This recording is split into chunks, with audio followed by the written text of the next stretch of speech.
की तरफ से बहुत बहुत पुरस्कार हुआ। आई हाय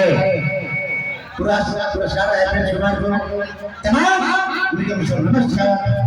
बहुत अच्छा कलाकार जिसने 5 मिनट से कम नहीं गाया और गाने का विचार का किसी का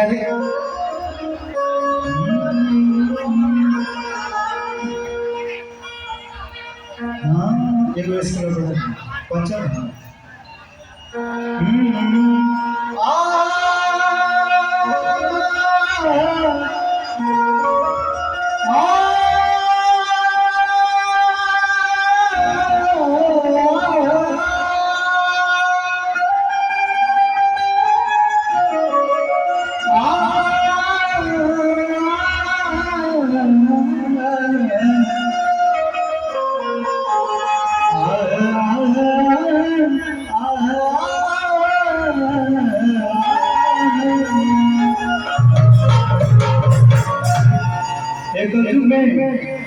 भारत की जिंदगी में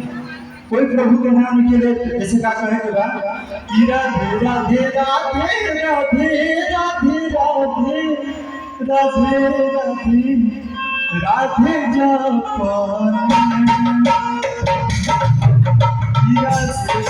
राधे राधे राधे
राधिका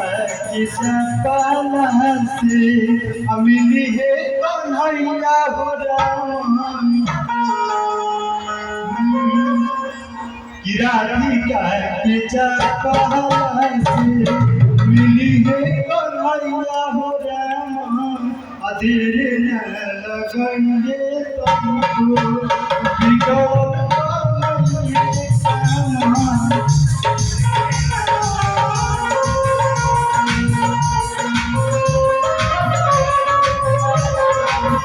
राधिका के कहला से मिली है कन्हैया हो रामा अधेर न राधे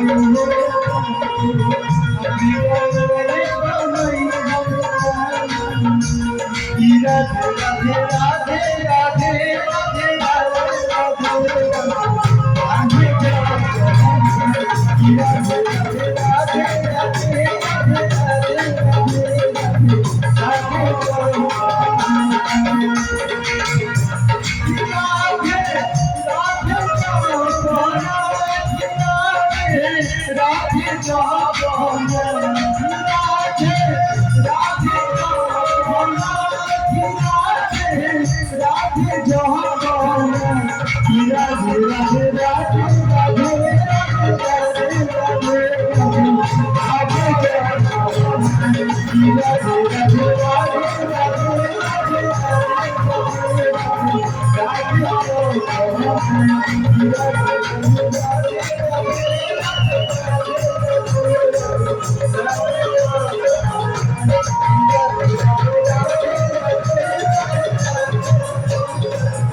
एक जोरदार ताली आवाज से स्वागत करूं।